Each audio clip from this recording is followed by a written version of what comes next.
خدا جب کسی بدبخت کو دکھ دینا چاہے تو وہ بدقسمت ناشکری کا راستہ اختیار کر لیتا ہے۔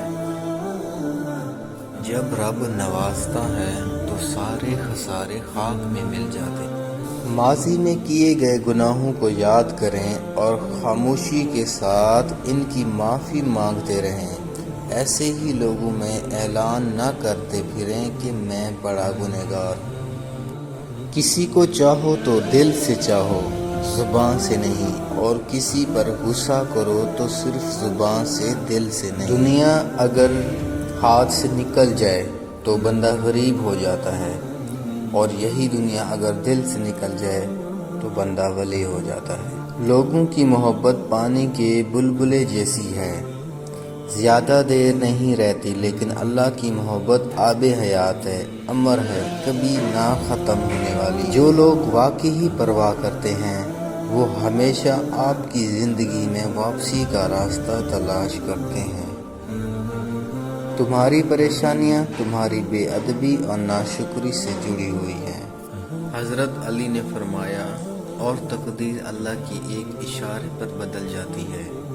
تم یقین تو رکھو وہ بہتر لے کر بہترین دے گا۔ نماز کا انتظار۔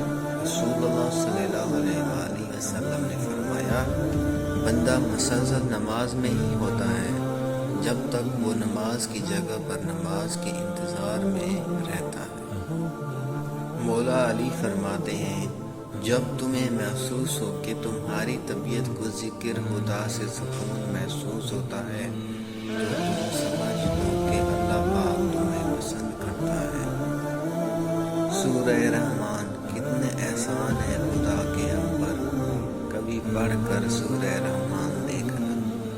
حضرت علی نے فرمایا، جب اللہ تعالیٰ چاہتا ہے کہ کسی بندے سے دوستی کرے تو اس کی زبان پر اتنا ذکر اور دل پر اتنی فکر کے دروازے کھول دیتا ہے۔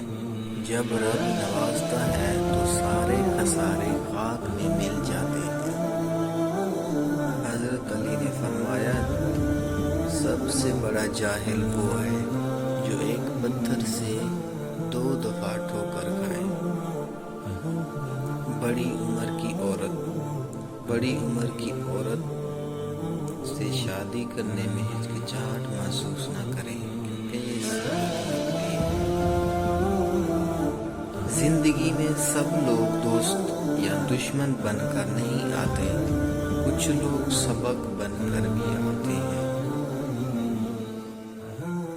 یا خدا ایسے اسباب پاؤں، کاش مکے مدینے میں جاؤں، مجھ کو ارمان حج کم بڑا ہے، یا خدا تجھ سے میری دعا ہے۔